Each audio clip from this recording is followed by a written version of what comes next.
The Morning Hard-On Hour would like to give a huge thank you to our sponsors. Casualty Pest Control. Got roaches at home? Want to send them to hell? Hit them up. Casualty Pest Control on the IG. That is right. Jimmy Jimenez, the best chiropractor in town. Your back is fucked up from lifting all them fucking heavy tortas from back in the day? Give him a call. Jimmy Jimenez, best chiropractor in town. Steady Beat Records. That's right. Steady Beat Records. Bang, bang, bang, bang, bang. Best finals in town. Heck, best finals in the Harbor area. Heck, best finals around the world. Can I get a fuck? Yeah. You want to be a sponsor and be part of the greatest show created in the history of mankind? Hit me up, folks. Let's go, baby.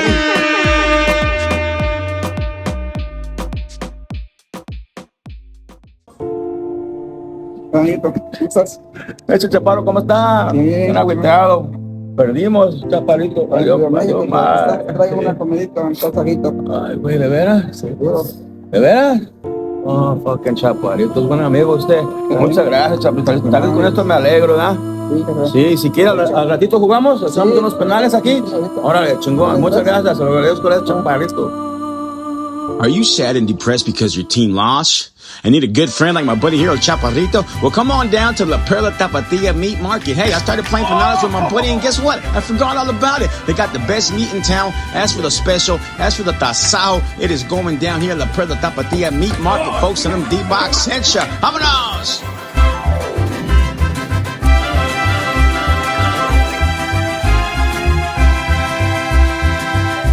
La Perla Tapatilla Meat Market in San Pedro was a proud sponsor of the Morning Hard-On Hour. Do you drink in the morning? Absolutely not. I don't get up till noon. What is going on, San Pedro? What is going on, Los Angeles? And what is going on to everyone else tuning around the road? It's your boy D-Box. Welcome to the Morning Hard-On Hour. Special guest today, Not Your Average Cholo from the city of San Pedro. My dog, M.C Pancho. How you doing, big dog? Good to see you, good man. Thank you for coming, brother. Yeah, I'm excited. I'm fired up. MC Pancho got stories for days, man. Yes, But first and foremost, man, how's the wifey doing? she's doing a lot better. Those of you that don't know, my wife just suffered a stroke. She's a stroke survivor, and she's doing better as we speak. You know what I mean? Doing her therapy. She's out in Utah, and she's under the best care.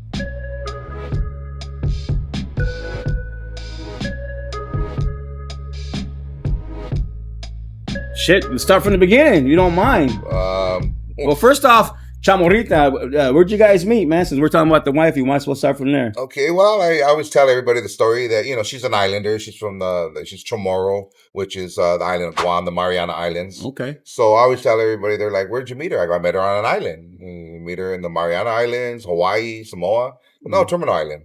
So we met at Terminal Island. Okay. Yeah, they had a cafe down there. It was called the Harbor Light, and happened to be having breakfast.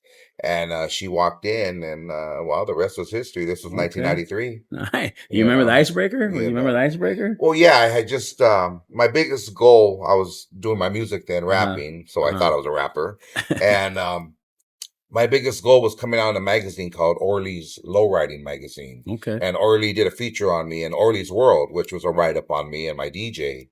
And I remember they had it at 7-Eleven on 1st Street and 7-Eleven on 9th. So I went to every 7-Eleven you can imagine in the Harbor area and bought like 100 of them. Hell yeah. And I was just giving those out to everybody. So that was the icebreaker, was giving her, I tried to buy her breakfast and she wasn't going for it.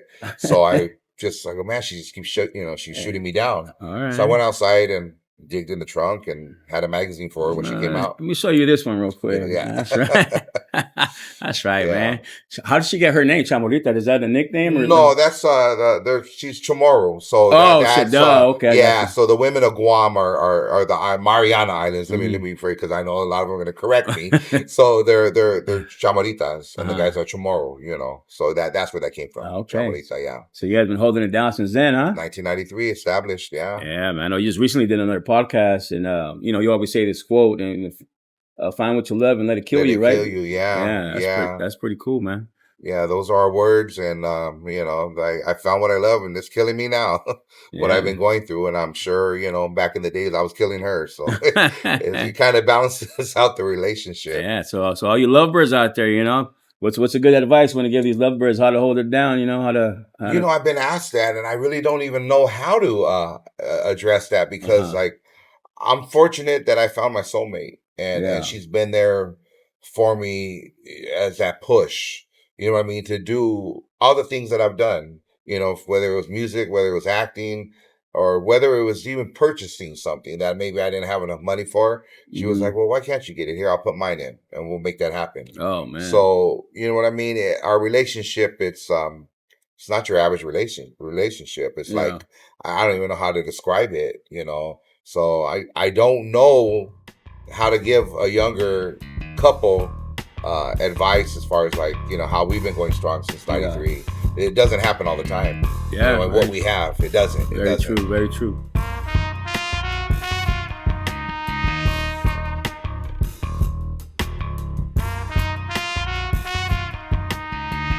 You know, like we said earlier, she's going through some health issues. You know, she recently had a stroke, right? And you know, you're holding it down right now, and it's tough, man. How's that working for you guys? You know, it's a trip because recently I went to the doctors, and I have high blood pressure. Man. I have high cholesterol. And the doctor that I went to was trying to put me on these blood pressure pills, and I kept shutting her down. I couldn't break this doctor. Normally I break them all, you know what I mean? And this one I couldn't.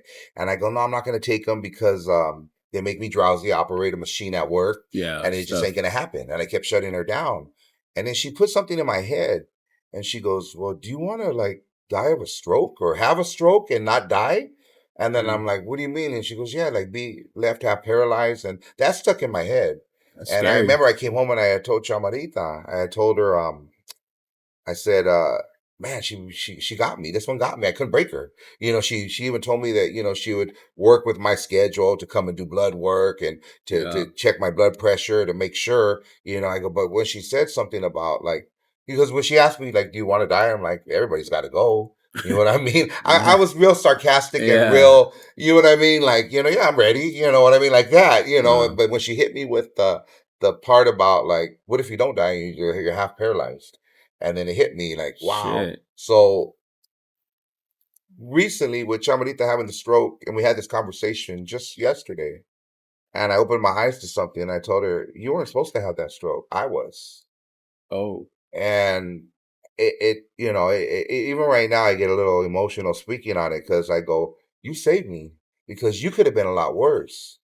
I go, now I'm taking my blood pressure pills. Yeah, I'm taking the fish oil they prescribed to me that I'm supposed to be taking. And I am trying to watch every now and then a little bit more what I eat. I go, that should have been me, not you. You took that hit for me. Yeah. You know, the relationship that we have being soulmates, when her mother passed away, I took the hurt. I remember I was at work and I broke down and I started crying. And I called her up and I told her, I go, she goes, what are you crying for? Yes, I cried. Okay. Yeah, shit, we all do. And she goes, what are you crying for? And I go, because I should be going through it. I went through it already with my dad, my mother, and my brother. And I go, you shouldn't be going through this. And then I Googled it. You know, we got Google now that looks, you know, your answers are right there on Google.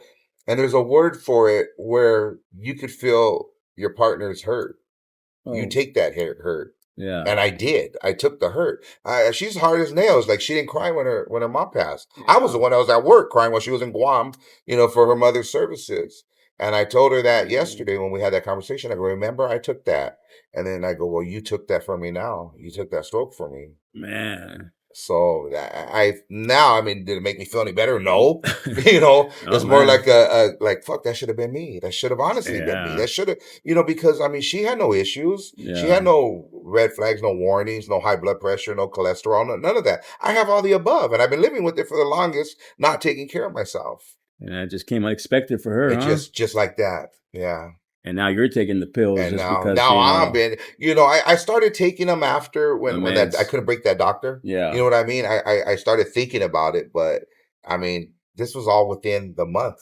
It's all within it's scary, the end of May. I take my one every day. Every day I take my high blood pressure pills because it's no joke. I went in there a few years ago. I don't know what the hell was wrong with me. I thought it was an STD or some shit. I'm like, oh, that's a different story. But they went and they checked my shit. Like, man, your fucking shit skyrocket, man. You got to take this. And sure enough, I had to take meds. Ever since then, I've been taking it. So now it's obviously it's way better. But it's just like it's like a silent killer, you know? Yeah, no, definitely. And like I said, I paid no mind to it. I have good insurance. They had me on blood pressure pills and beta blockers. Yeah. And then, of course, the fish oil for the triglycerides and the cholesterol. Yeah, triglycerides too, man. Yeah. Fuck. Some scary stuff. But glad she's doing better, man. And thank you. Hopefully you'll have her back at home in no time. Thank and you gotta so be, much. That's the goal right You'll there. Be back at 99 bottles, man.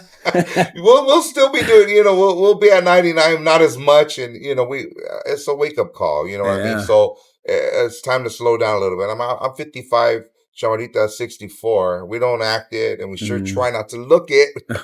You look good, man. Thank you. That's right. Thank you. Yeah, I always, admire my boy as a tiger. Every time anywhere he goes, he's always looking fly. And I was wanting to ask, does that come from you? Does that come from Chamorita or no? That came just your own little stilo. No, my dad was a dresser. My dad back in the days was one of the best dressers. I was saying. I knew it was coming from somewhere. And then of course, my mom would put me up on game like when I was going to Dana and junior high, and she would iron my clothes for me. She would starch them. And she was like, and then of course when I hit high school, she's like, no, you're going to do it. I taught you now and you're going to do it. So she pretty much dressed me, color coordinated and everything. And I had that stilo since elementary school. Always looking sharp, man. Thank you. Always looking sharp, man. That's right, man. So you went to Dana and did you go to Pedro too? I went to Cabrillo. I went to Dana. And I went to Pedro, class of 88. I graduated. Nice. Straight fucking Pedro kid, huh? Yes. My mom too. Yeah. So your whole family, first generation Pedro, everybody from? My grandmother came from Chihuahua. Okay. And she got a job at the canneries. And my grandfather came from El Paso. He rode underneath the train all the way to Pedro, and he became a longshoreman. Oh shit. So So my mom was born and raised, Pedro. My mom went to Barton Hill. Oh, nice. My mom was a cougar. Shout out to the Cougars. Hell yeah. Yeah, my mom and then Dana and Pedro. Nice. And then, Hell yeah. Did you play any ball growing up? I played briefly baseball for the Midtown, which was a boys club back then in my era. Okay. Briefly. I'm a lefty. Are you? Left. Yeah. Nice. Yeah. Okay. But I didn't follow up on it. I just didn't follow up. Yeah. Got you out of trouble though here and there? I mean, I didn't play that much. Yeah. You know what I mean? What got me out of trouble, I think, was music. Music? Yeah. Yeah. So speaking of music, so you from my understanding, your nickname came from your original name, DJ. You were a DJ Pancho first? I was a DJ before. I would make tapes for like all the older homies in the hood. I would do it off of just a regular turntable. And then as I got older, my mom was my investor.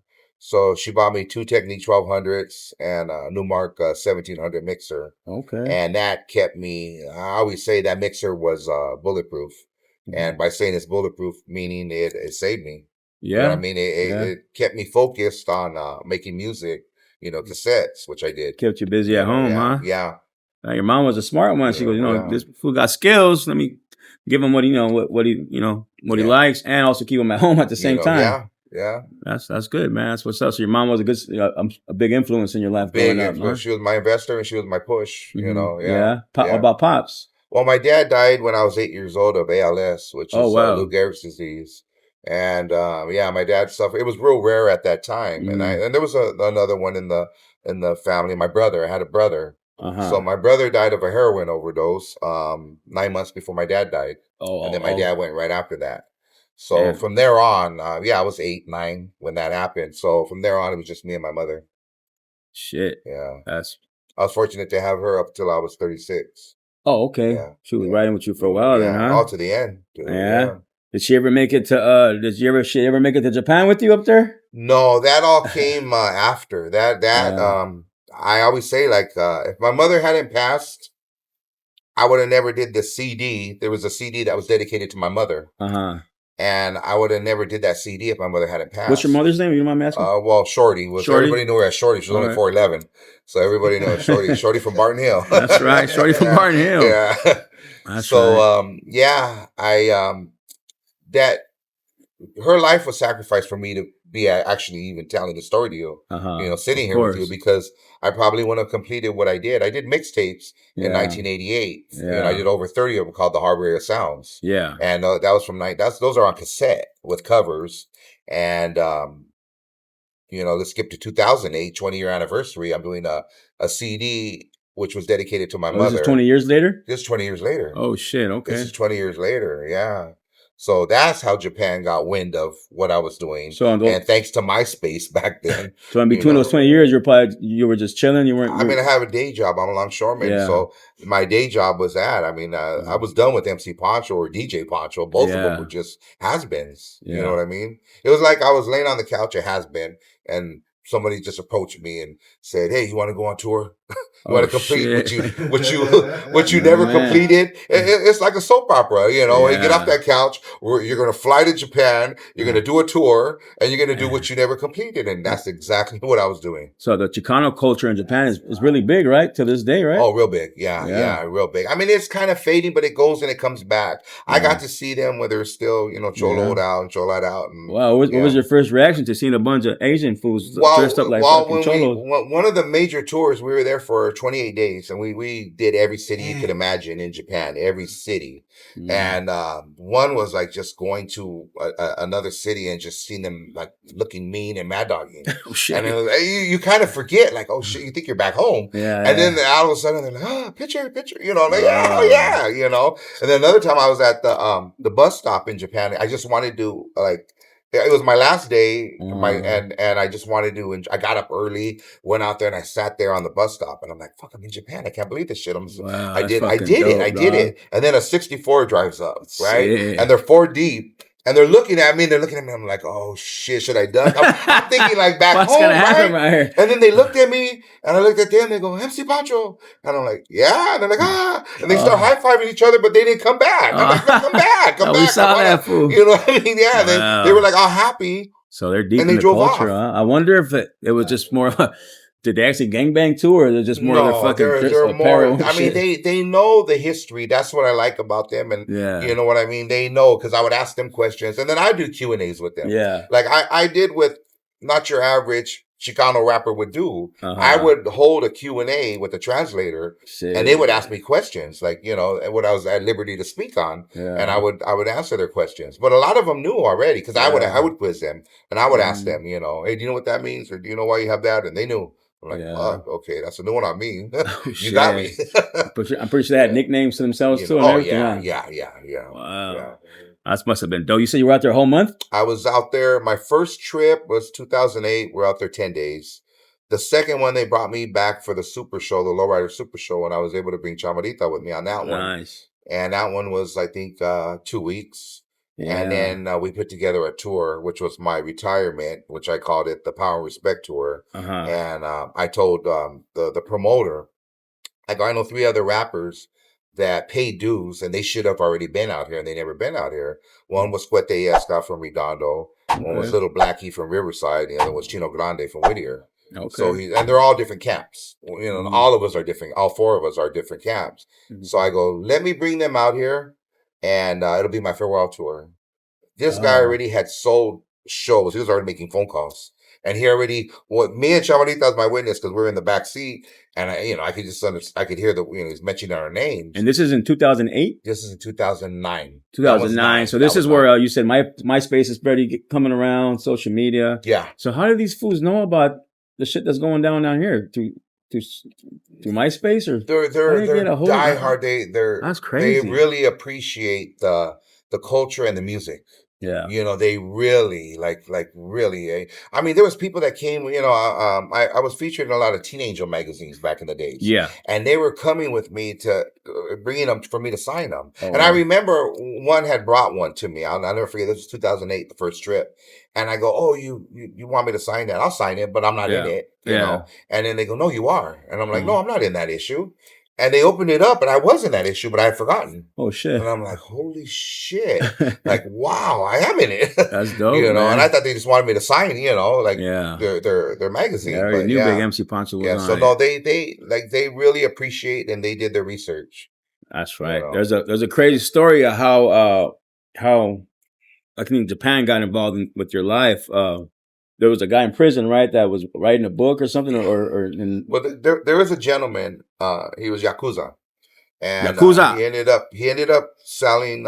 It's all documented on. You can look it up, and there's even you could buy the book. It's an audio book, and it's translated in English. Oh. So his story is he sold ice to another undercover agent in Hawaii. Being that Hawaii is U.S. territory, he ended up doing all his time in the federal system in the U.S.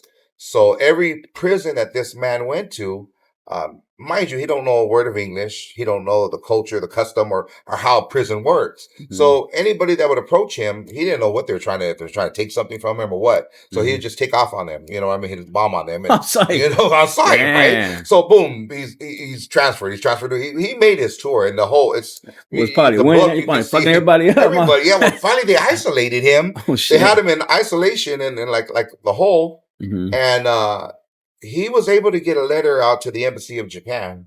And then Japan got involved and said, either you send him back here and let us deal with him, you know, because you got to take into consideration this man does not know anything that's going to, not even a word of English. Wow. So they gave him one more chance and they let him out after he had been from prison to prison. He tells the story. Wherever I think the last one was Lompoc, where he ended up, and they gave him one more chance and they let him out to general population. Okay. And that's where he learned the Chicano culture, the homie culture, whatever you want to classify it as. Put it like this: he learned English and Spanish. Nice. Now, in the process of him being in isolation, somebody had sent him a teenager magazine, and that teenager, he said he looked at it over and over and over. And the people in the magazine that he's seen, he pretended that was his photo album, and that's what kept his sanity. You know, just looking at complete strangers and saying, oh, okay, that's my cousin, or that's my brother, or that's my sister. That was his story as it was told to me. So somewhere down the line, this man writes a book, right? He writes a book on his whole ventures through the prison system, what he learned in there, et cetera, et cetera. So now let's skip. I'm in the studios of Halified Records, which is out of Torrance. Yeah. And I'm doing a recording for my first CD. The gentleman that had me in there goes by the name of Seven, right? So he's the engineer on the board, and you know, he's doing the whole everything. And he's telling me the story, and I got my compadre in there with me, and he's telling me the whole story about this man from Japan. It doesn't interest me because I have no intentions of going to Japan, and I don't, you know. So I'm just listening. So my compadre is sitting there. I don't know if you ever met him, Sniper, Big Nelson. Yeah, okay, that's my comp, right? Okay. Yeah. So he's reading the book, and Sniper interrupts the whole session, right? And he's like, "Hey, you got to see this book. You got to see this book." And I'm like, "Okay, wait. Mind you, I hadn't been in the studio in years, right? I mean, everything was done in the back room when I did my mixtape. So you know, now we're punched back in where we left off, and Sniper interrupts again, right? And then he's like, "No, come, you got to see it now. You got to see it." So I was just about ready to tell him, like, "Why do you keep interrupting?" And then finally he goes, "You got to stop what you're doing. You got to see this book." And I go, "What's so important about it?" And I look, he goes, "Look, there's a picture of me and Chamorita in this book." Now, mind you, I never met this man. Yeah. This man's from Japan. He's been touring every prison you can imagine in the federal system, and he's telling his story in there, but yet he's got a picture of me and my wife in there. And this is 2000. I assume he wrote the book in 2007. So 2008 hasn't even came. So Seven hadn't even seen the picture yet. Like, it was in the crease of the book. And he's like, "You're in his book. I thought you didn't know him." And I go, "I don't know him." I go, "I want to know how he got this picture." Yeah. So he goes, "Well, hopefully he'll call tonight." He didn't. He ended up calling midweek. And I was able to talk to him, spoke good English. And I just asked him, I said, "Hey, with all due respect, I'm in your book." And he's like, "You are?" And I'm like, he's like, "Where?" And then I told him, and he goes, "That's you?" And I'm like, "Yeah, where did you get that picture?" And he goes, "Well, when I was in isolation and I was losing my mind, somebody slipped me a teenager magazine, and I took a liking to you guys, and your lady looks Japanese, which Chamorita does have Japanese roots in her from her great grandfather, you know." So he goes, "I just assumed and pretend that you guys were my family." Wow. And that's what kept my sanity. And he goes, "So when you want to come to Japan?" And I'm like laughing, like, "For what?" Like, for what? I'm working on a CD right now of something that I did. Mind you, these songs that I was putting on the CD were from 1988. You know what I mean? Now we're in 2008, and I'm doing no new material. I'm doing shit from 1988 that was on cassette, which I'm trying to remember, and I'm putting it out there. So he goes, "No, get your passport ready. You're coming to Japan." Oh, wow. So he had sent a camera crew out the following week to do a documentary on, I keep saying Chicano culture. We'll call it Cholo culture, right? Okay. So it was on the whole lifestyle, the culture, from Pedro to Torrance to Compton to San Diego. So when the crew came to Pedro, I gave him a good visit. You know what I mean? I had the homies there, and they got to meet. So they come on this like this bus, and I didn't know that one of them was his son. Oh, so he took all that what he got from us back and showed it the footage to the father and how he was treated by us as to everybody else. And he's like, no, I want him out here. He sent for me, and I told Seven, he goes, we're going to Japan. Get your passport. I go, like, for what? Like, what am I going to do? And I go, am I going to be your hype man? Like, okay, all right, I could do that. Or I'll just be your torpedo standing on stage. And you know what I mean? You do your, and then he goes, well, when was the last time you performed? And I'm like, fuck, probably like at a backyard party, like in 91, maybe 92. And he's, well, you can still do it, right? And me, being all sarcastic and shit. I'm like, oh, it's like riding a bike, man. Give me a mic. That's all I need. And he's like, well, look. And he showed me they were already making flyers of me performing in Japan. Damn. So you had no choice. I'm like, oh, hell no, I ain't going. I ain't going. So prior to that, okay, we get the passport.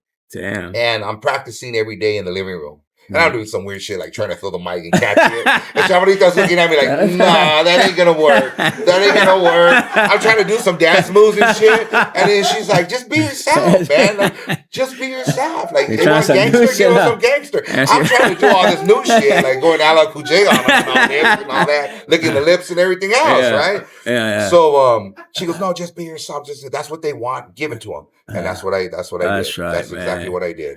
That's they got me 8 tours. Nice, man. So I must have did something right. Did you guys get paid for that as well, or was it just something? No, it was a trip. It was. I'll be honest. Like people were like, yeah, but there was opportunity, but I couldn't do it. Like, okay, so now my CD's complete. Okay, this man pays for my trip. It would have been easier, honestly, if he would have just paid me and said like, okay, I'll pay you. You pay for food. You pay for your room. Because they spent a lot of money on us. A lot of money. A lot. It would have been way cheaper for them to pay us. Yeah. So, I mean, we ate at the best places you could imagine. Oh, wow. We did it up. So this is what, 2008, right? Oh, shit. The price of CDs then, you could do the math, okay? They're, $1 a piece? Yeah. You could get 800... You could get 1,000 CDs for $800. Mm-hmm. So if you flip those back then, okay, you do the math. I did 1,000 CDs. I take them to Japan, right? So I'm so grateful that I'm in Japan. I'm thinking this is a one-time thing. Like, what could I give this man? What could I give him for sending for me, for giving me the opportunity to come out here and perform and do what I was a has-been, what I didn't complete. Mm-hmm. So I told him, look, man, the only thing I can give you is my CD. And he's like, what do you mean? I go, I'm going to give you my CD. You could redo it, put it on your label. He had a label. Mm-hmm. I go, I'm giving you the CD. You have the rights to do whatever the hell you want with it. Wow. You could. So he's like, really? I could? Well, he did. Mm-hmm. And little did I know my CD was going for $100 a CD in 2008. Damn. And while he was generous, though, he hit me back and he's like, okay, you want to come back? When you coming back? And man. So he kept sending for me. Wow. You know what I mean? You were hot out there, huh? Yeah, I was. I really was. Nice, man. I really was. Yeah. You got footage or pictures of you from when you guys were out there? You can Google all that. Yeah? It's all online. You can just Google MC Pancho in Japan. And it all pops up. Nice. You plan on going back anytime soon? Yes. Maybe later? I would love to. 2 places that I really want to go back to, Japan and Guam. So the last trip that we did right before COVID, and I wish I would have done it sooner. We did, I think it was like 2.5 weeks in Japan. Then we flew to Guam for a week. And then we went back to Japan for like 3 more days, or 2 to 3 more days. And I wish I would have done that sooner because I got to see where Chamorita grew up. Nice. And, where she came from and got to meet her mother. And I never realized how close it was. I think it was like, probably maybe an hour and a half. From Japan to Guam? To Guam. Oh, really? That close. It was that close. Your wife still has family there? Yeah. Guam? Yeah, she does. Yeah. Okay. And it was cool because I got to see where she grew up. Where she was yeah. So she grew up there for a bit, then she came to the States? And then she came, I think she's been out here longer out here than she was in Guam. Oh, okay. Yeah. So, but you definitely want to go back to Guam and Japan, huh? Yes. Yeah. Very humble people, I bet, huh? Beautiful people. Yeah, I've heard very humble out there, man. Yeah. That's right. Also wanted to bring up your cigars, man. So Big MC Pancho owns some cigar company, MC Pancho Cigars. It's the MC Pancho cigar. It was done by an investor at Classic Tobacco in Rancho Palos Verdes. Okay. And he's also a distributor. So he had been telling me for the longest, hey, we're going to do your own cigar. And I've heard that numerous times, you know what I mean? But no, he made it happen. He made it happen. And it's a damn good cigar. You all always been a smoker? Oh, God, since I was 18, my dad was. So I grew up smelling that in the house. So you know your shit, though, right? Yeah. You know what's good and what's not, huh? Definitely, yeah. You can tell what what a fake Cuban is and stuff? Yeah. I could never tell. They always fool my head. Or else okay. Yeah. So you got you said Maduro's the name of one? Habano, yeah. Okay. Yeah. What's the slight difference? It's how they're rolled and how they're, aged and stronger. It depends on what you're into. Okay. The Maduros are dark brown. You typically have a drink with it, or you just puff on it on its own? I drink them. I smoke them at work, and I have a drink with it every now and then. Yeah. That's all I'm smoking right now are the MC Panchos. Okay. And it's not because it's mine, because it's been done 5 times to get it perfected. To finally and get this it, guy, the investor made sure that he changed the box. I go, God, I wish I would have known you're going to put it out there. From the box to the taste to the roll to everything? The label, everything. Where does the tobacco leaves come from? You could look it up. The tobacco's from Nicaragua. Oh. And the seed is Cuban. Oh, nice. So it's a Cuban seed with the tobacco from Nicaragua. All right. Yeah. And where can we find them at? Can they find them at a local shop? You could Google it, but your main spot would be Classic Tobacco. The man owns quite a few Classic Tobaccos. Here in the Harbor area? The nearest one is right here on Western, yeah. In San By Pedro? the old Dominic's. Oh, okay. So by Smart and Final? Yeah. Right in that plaza right there. All right. They have them. Yes. How long you been doing that for? God, I guess we're going close to a year now. Maybe about 8 months. Oh, okay. So it's fairly new, huh? Yeah. It's still new. It's still new. Looking to expand. But they're taking off. I mean, Yeah, I got to try one, man. Yeah. On Western, huh? Yeah. Classic Tobacco is the name of the Tobacco. store. Classic Tobacco. Yeah, Do they have Tobacco. social media or anything? They have a social media, but you could also get them online. But when you order online, you got to show that you're, of course, 18 and over, I believe. Of course, yeah. And then you have to show proof of your driver's license and stuff like that. Yeah. So a lot of people don't want to give all that info out. You know what I mean? But it's yeah.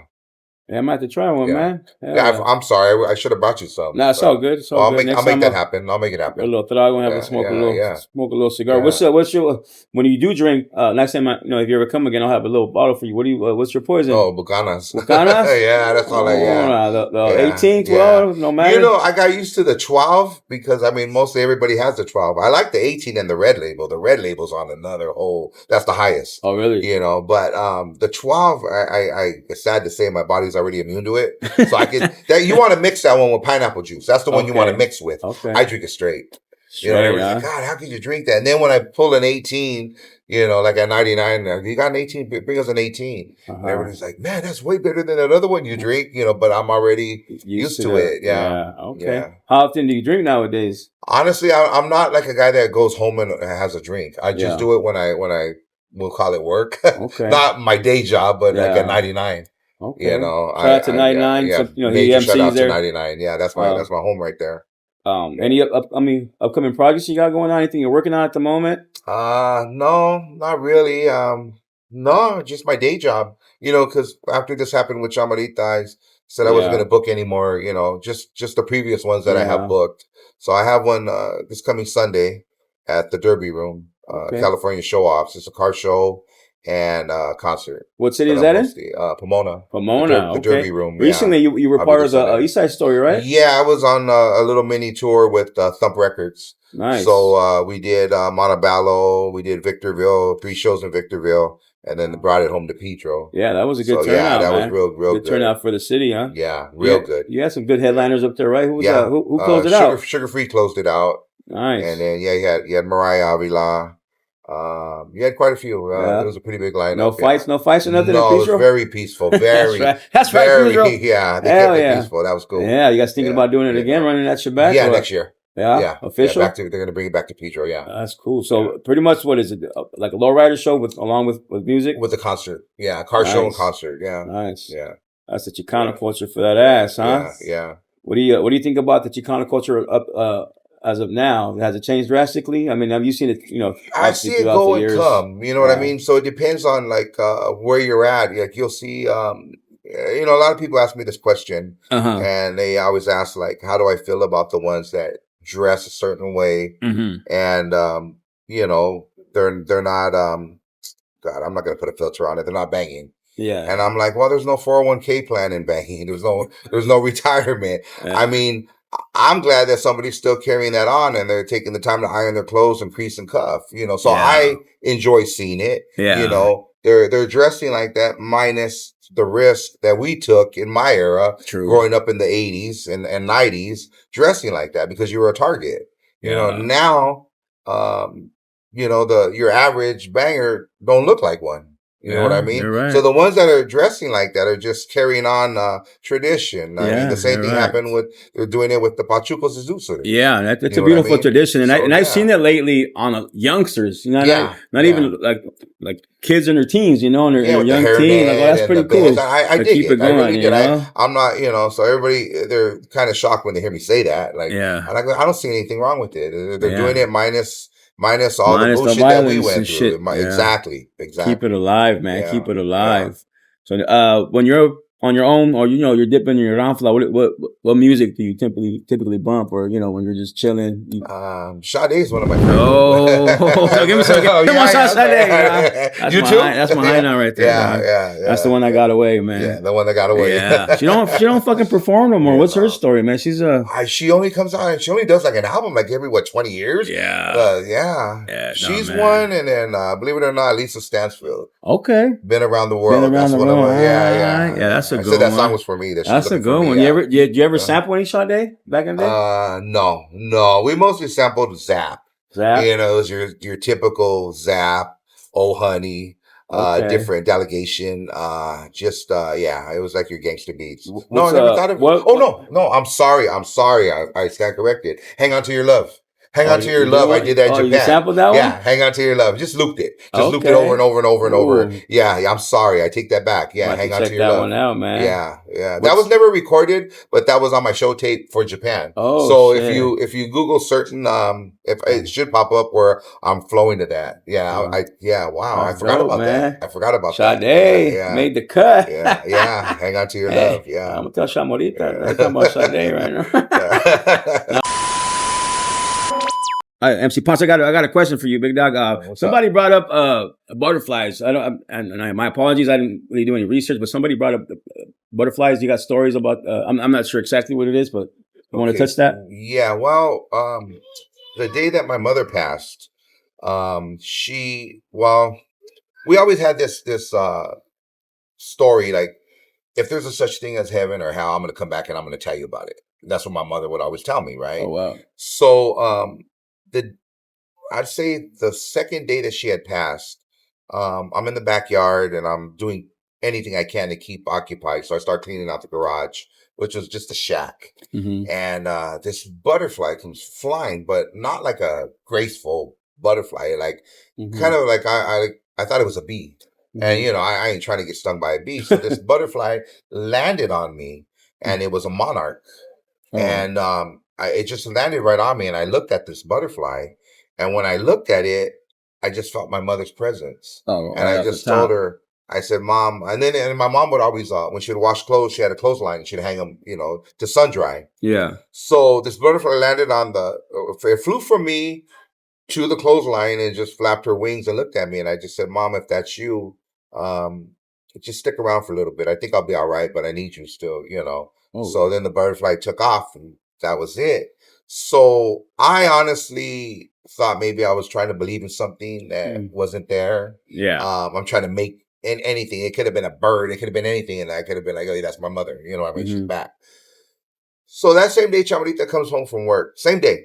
I didn't even told her the story about the butterfly. This is all within the first couple of days of her passing. Oh, snap. And she tells me, she goes, at lunchtime, I was, on my break smoking a cigarette. And the weirdest thing happened. And I go, what? So this butterfly came flying around.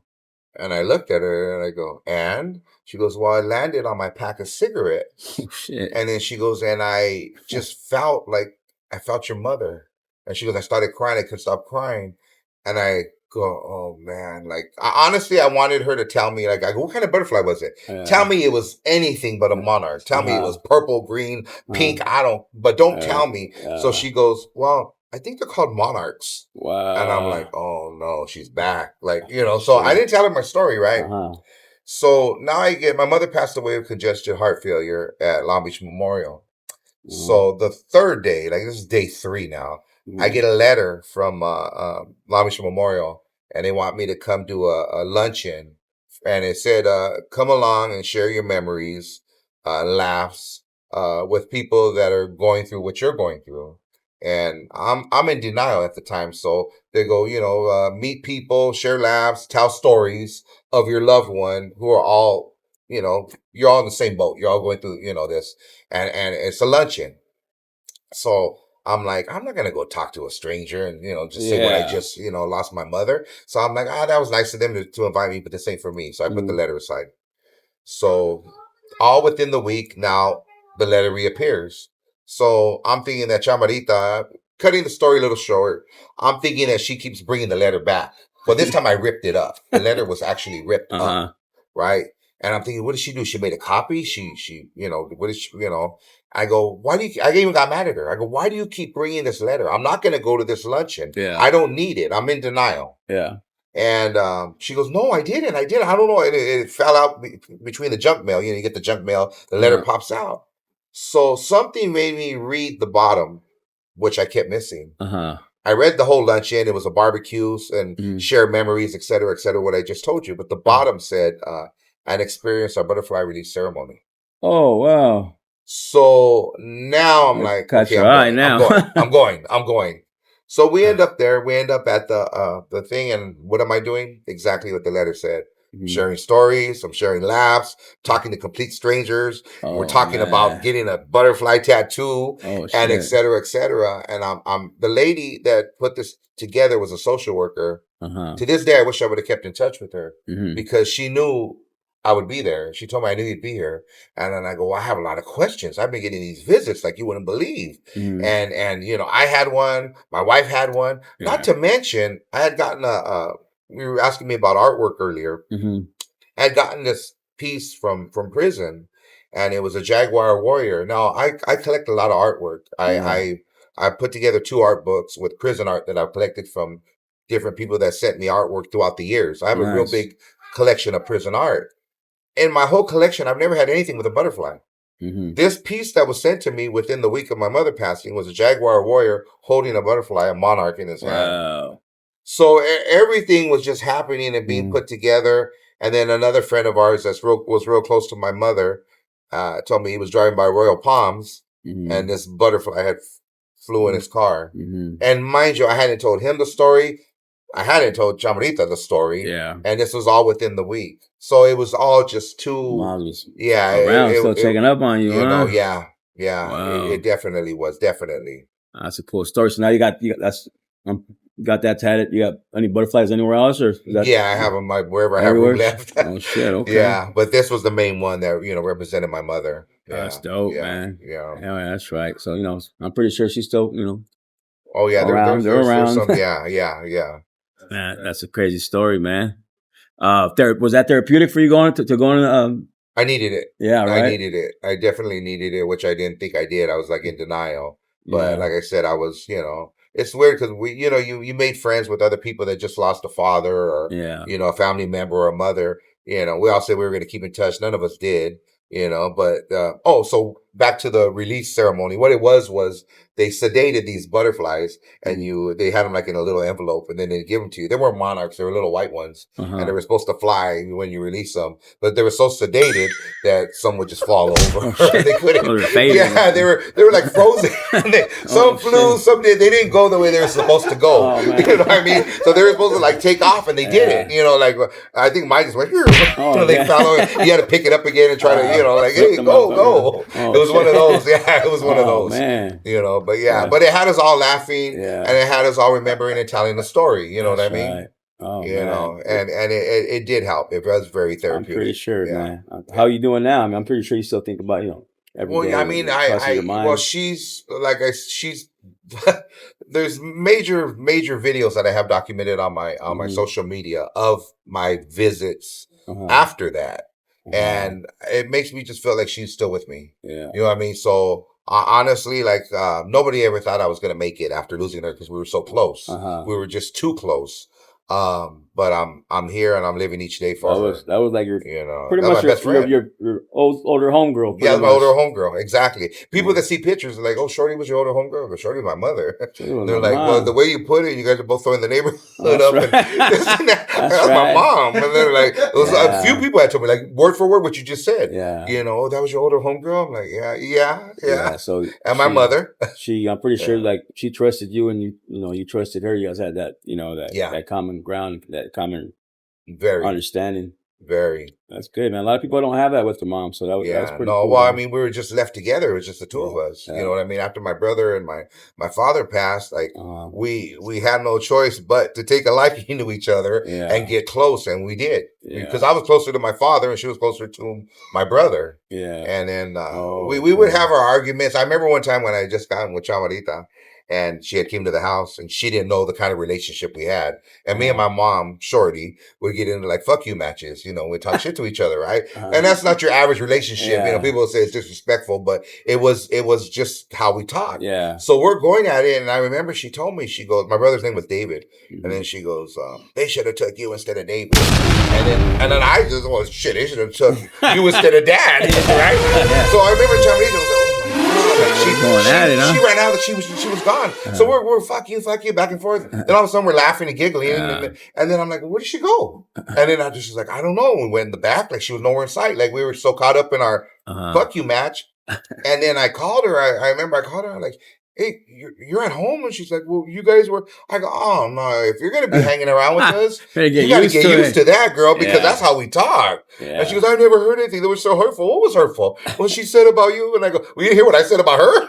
I go, no, that was nothing hurtful. I didn't take that personal. That's a tight relationship, man. Yeah. You can BS with your mom like that, and just start laughing after. Yeah, that's what's up. Yeah, we did. Shout out to Shorty. Yeah. That's Love right. Shorty. Hell yeah. Big MC Pancho is in the building, ladies and gentlemen. Morning hard on hour. Appreciate you for coming, man. I know you're a busy man. Thank you for having me. I know you stay busy down at the docks. You're longy, right? Yes. How long you been down there for? Well, I got my ID in 1988. So I've been down there since 1988. That's right after high school, right? During high school? That was right out of high school into the pros. Yeah. Man, how did that happen so quick? Well, they have a thing which is deceased. My father was one. And being that my mother never remarried, I became sole supporter of the family. So, mind you, my father passed when I was 9, 8 going on 9. Uh-huh. So, if my mother would have remarried in within those years, it would have been forfeited for me to apply for that job, at 18. So my mom would always throw it at me, like, I sacrificed for you to have this job because I could have remarried, I could have, met another man, et cetera, et cetera. So when I turned 18, like 17 and a half, I was able to apply. And it's called apply. They still call it apply. It doesn't mean you're guaranteed, that job. But pretty much it is. It's pretty much if you follow those rules. Yeah. And they're getting stricter and stricter. So yeah, I was the youngest one down there for 2 years. This was in 88? This was 1988. Yeah. Shit. Okay. I came in at 18. There was no hiring. What was the pay at that time? You don't mind me asking? Oh, 14 an hour was top pay. 14, that went far. That was good though. In 88, I seem like that old man that's telling stories about back in the days. We were able to buy a candy bar for a quarter. Yeah. You know what I mean? Yeah. I'm that old guy now telling these stories because honestly, man, you give somebody $20 for Christmas, they're like, "Fuck." Yeah. You know what I mean? Now 20 don't do nothing. Like not even 100. Yeah, you give somebody 100 for Christmas. It's like Man. So yeah, 14 an hour was top pay. Wow. I think minimum wage then was like you were 18. Yeah, making I think minimum was like $2.50. Yeah, so no, I definitely was. Yeah, it was. Yeah, that's right, man. Good for you. So you've been grinding since, huh? I've been. Yeah, I mean, it's given me a lot of opportunity to do other things in life as far as music and acting as well. But I mean, that's my day job. That's my everything, and I've just maxed out on my pension. I mean, 37 years is total what you're going to get on your pension. Also, I'm going on 38. You're ready. Well, I'm still too young. I'm 55 years old, and you have to be, I believe it's, 59 and a half. So, I mean, these years flew by, But I guarantee you, these next 4 years are going to be the longest years of my life because I'm counting every day. I'm counting every day. I want to get the hell out. You know what I mean? What do you? I really do. What do you plan on doing after retirement? You're gonna have a lot of free hands. Think about making a comeback. MC Pancho's making a comeback. I can get back into acting. No, not music. Not music. I mean, music, like, you know, and I appreciate you, you know, knowing my music. Maybe a manager or an agent or we talked about that earlier. I'll be the Suge Knight of Chicano rap. That's right. No. Hell yeah. Yeah. That's right. Okay. Well, so maybe acting. Yeah. You were in a few shows, right? I was a Mayan on Sons of Anarchy. That's dope. I did Dexter, CSI, NCIS. Okay. Oh yeah. I do remember that. Yeah. Okay. So I had fun with it. I took acting classes. I took it serious. Okay. And you know, I had fun with it back then. So the cool thing about acting, there's no age limit. You know what I mean? Yeah. So I could, you know, I could definitely. Okay. So that maybe that'd be something you can want to do after, you know, when you're retired. Yeah. I'll definitely have time to audition. Yeah. Hell yeah. That's right. Yeah. That's dope, man. Shit, looking forward to see you back on the scene then, Big MC Pancho. Thank you. Man, it's a pleasure to have you here, big dog. Man, pleasure to be here, we can be here forever and talk with MC Pancho, but I know you're a busy man, dog. Shit, maybe I'll bring you around again some other time, man. There's so much to cover. Yeah, there's for sure. so much to cover. For sure. You know. That's just a tip of the iceberg with MC Pancho. Ladies and gentlemen, thank you guys for tuning in. Stay safe, stay blessed, and stay horny.